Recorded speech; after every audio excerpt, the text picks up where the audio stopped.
Oi pessoal, tudo bom com vocês? Bom, 2025 terminou e continuando essa série de vídeos, né, solo, a gente deu uma pausa aí nos vídeos de podcast, por enquanto.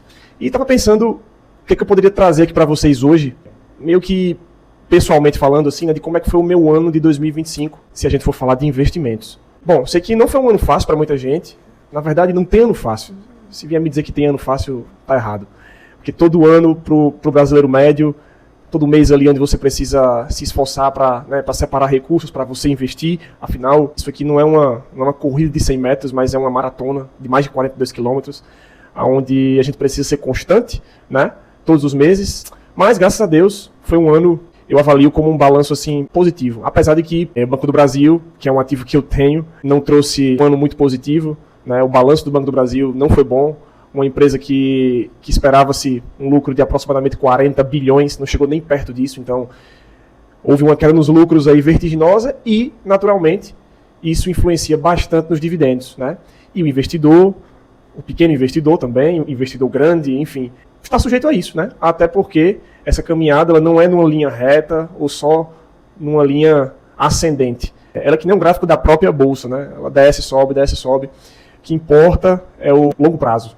Então é a gente olhar nos últimos 3 anos, nos últimos 5 anos, nos últimos 10 anos, nos últimos 30 anos, e a gente perceber que existe uma linha ascendente sempre, né? Então, bom, eu trouxe aqui algumas informações breves de como foi meu ano e fiz uma breve reflexão comigo mesmo, desde 2013, que foi o ano que eu casei. Eu sou um cara muito meticuloso, assim, de anotar meus gastos e tal, e isso me motiva também para saber onde é que está indo o meu dinheiro, né? E eu fazendo os comparativos assim, percebi que os gastos aqui em casa aumentaram assim monstruosamente. Ok, se a gente for lá para 2013, eu não tinha filhos, hoje eu tenho 3 filhos, e aí eu fazendo essa comparação, eu disse, meu Deus, como as coisas mudam, né?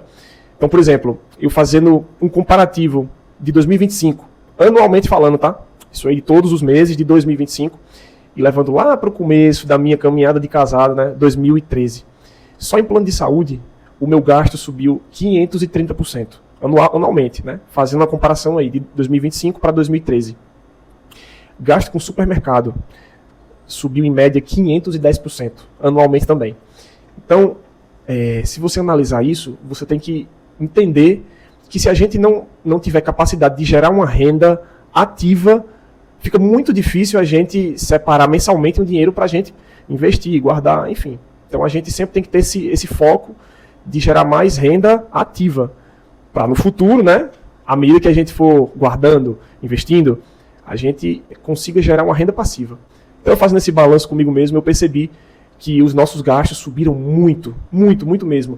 Mas, graças a Deus, a gente vem conseguindo seguir o nosso planejamento ano após ano, graças a Deus, à risca, né? E outra coisa, que é uma meta que a gente sempre tem, quando eu digo a gente, né, nesse caso sou eu e minha esposa. Até porque nós caminhamos juntos nessa, né? Então, a gente traçou um plano para o ano, para quando chegar em dezembro, todo dezembro, a gente ia bater essa meta. Por exemplo, quanto que a gente vai investir nesse ano? E aí eu nem coloco o que os dividendos geram, eu coloco o que vai tirar do bolso, né? Como eu sempre gosto de falar, investimento a gente precisa tratar como se fosse um boleto de plano de saúde, um boleto de cartão de crédito. Então é um compromisso.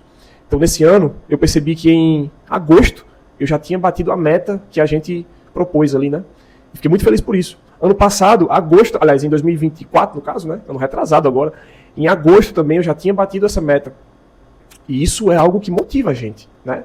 Porque é algo, é muito suor derramado para a gente conseguir chegar nessas mini-metas, né? E ao longo dos anos, a gente cumprindo essas mini-metas, a gente vai galgando passos e conseguindo chegar ali devagarinho aonde a gente quer. Então eu trouxe até uma colinha aqui para falar um pouco sobre os dividendos. E aí, no caso, sobre os últimos 4 anos, né, fazendo um comparativo, cada final de ano, quanto que os meus dividendos subiram. E você vai perceber que isso é muito relativo e, novamente, essa caminhada ela não é assim. Se fosse só assim, era muito bom, né, era muito fácil. Mas o que importa é o longo prazo. Então, por exemplo, se eu pegar aqui 2023, certo? Em comparação a 2022, ao final de 2022, aliás, 2022 todo, os meus dividendos subiram em 185%. Já de 2024... com relação a 2023, esse aumento foi de 154%, né? Diminuiu aí 20%, mas ainda muito considerável, muito bom, né? E nesse ano, de 2025, em comparação a 2024, aumento de 81,5%. Então, se você comparar aí com os últimos 2 anos, né? Aliás, 2023 e 2024, deu uma caída, né? Poxa, se você vê aqui 185%, 154%, agora 81%, caiu. Mas ainda assim isso é muito bom. Por que caiu? No meu caso, especificamente, como eu falei no começo do vídeo, né? Eu tenho uma posição em Banco do Brasil interessante e como o banco apresentou um balanço muito ruim, consequentemente lucros muito ruins e consequentemente a distribuição de dividendos muito ruim. Então, o que estava sendo proposto era uma situação muito boa no começo do ano e houve um tombo nos lucros aí considerável e aí faz parte do jogo, né? Mas o que importa é que ainda assim, em relação a 2024, os meus dividendos subiram 81%. Então assim, eu quase dobrei. E se a gente for considerar que não foi um ano, né, um ano daqueles, um ano muito bom, isso aqui tá espetacular. E bom, o que é que eu espero para 2026? A mesma coisa de 2025. Em relação às minhas metas, em relação ao que eu vou fazer, nada vai mudar. É por isso que muitos dizem, né, que investir em ações e você pensar em dividendos e renda passiva e pensar a longo prazo é um joguinho muito entediante, né? Porque você faz as mesmas coisas todos os meses. Falar em todos os meses, esse ano agora de 2025, o único mês que eu não aportei nada na renda variável foi em dezembro. Eu avaliei que, assim, nas posições ali da minha carteira não tinha nada muito legal. Então, eu tenho até pensado em abrir posição em uma nova empresa. E se eu fizer isso, com certeza eu vou compartilhar com vocês aqui, tá bom? Mas enfim, as metas de 2026, elas não vão mudar muito. Obviamente que aí o lance da bola de neve, os dividendos, eles contribuem bastante. Então, se em 2025 os dividendos subiram 81% com relação a 2024, isso significa que eu estou numa caminhada legal, né? Os dividendos eles estão subindo, minha carteira está produzindo. E aí, eu vou tirar do bolso, normalmente, vou me esforçar ao máximo para isso, e os dividendos eles vão potencializar os aportes mensais. De maneira que quando chega o final de 2026, quando chegar em dezembro, muito provavelmente vai ter uma porcentagem bacana aí de aumento na porcentagem de dividendos com relação a 2025. E é isso que a gente vai, nessa caminhada e nessa motivação que a gente vai, né, persistindo. Sobre o que eu estou olhando para os próximos meses aí. Banco do Brasil está de quarentena na minha carteira. BB Seguridade, não é que esteja de quarentena, mas eu dei uma pausa porque meio que eu bati uma meta pessoal ali que eu tinha de quantidade, né? Então assim, pronto, bati minha meta aqui e vou olhar para outras ações. Então, o que está no meu radar hoje, e isso aqui não é recomendação, só para que fique bem claro. O que está no meu radar hoje, Caixa Seguridade, que eu tenho na minha carteira já, que é uma empresa espetacular. Só estou esperando esse preço baixar, né? Hoje está na faixa de 16 e pouco. Estou esperando baixar ali para a região de 14, enfim, queria muito que isso acontecesse.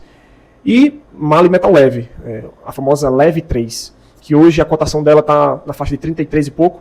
Estou querendo que chegue ali na faixa ali de 29, 28, até 30 reais. Duas empresas fantásticas e que eu tenho na minha carteira e estou de olho. Mas se janeiro não tiver nenhuma possibilidade boa, a gente coloca na renda fixa, espera a possibilidade boa para fevereiro, e aí é a famosa boca do jacaré, né? Apareceu, a gente tem que aproveitar.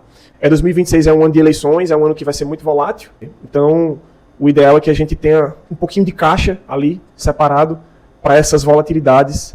As cotações, muitas vezes, elas vão chegar num preço bem bacana, e é muito bom se a gente tiver caixa, né, para isso. Então é isso, meus amigos. Queria aqui desejar um feliz 2026 para vocês. Temos metas novas para esse canal também. Queremos manter uma regularidade que a gente tem conseguido manter, né? Infelizmente, aí nas últimas semanas a gente não tem conseguido gravar o nosso podcast, mas a gente quer fazer vídeos aí em formatos novos e queremos que vocês contribuam com a gente também.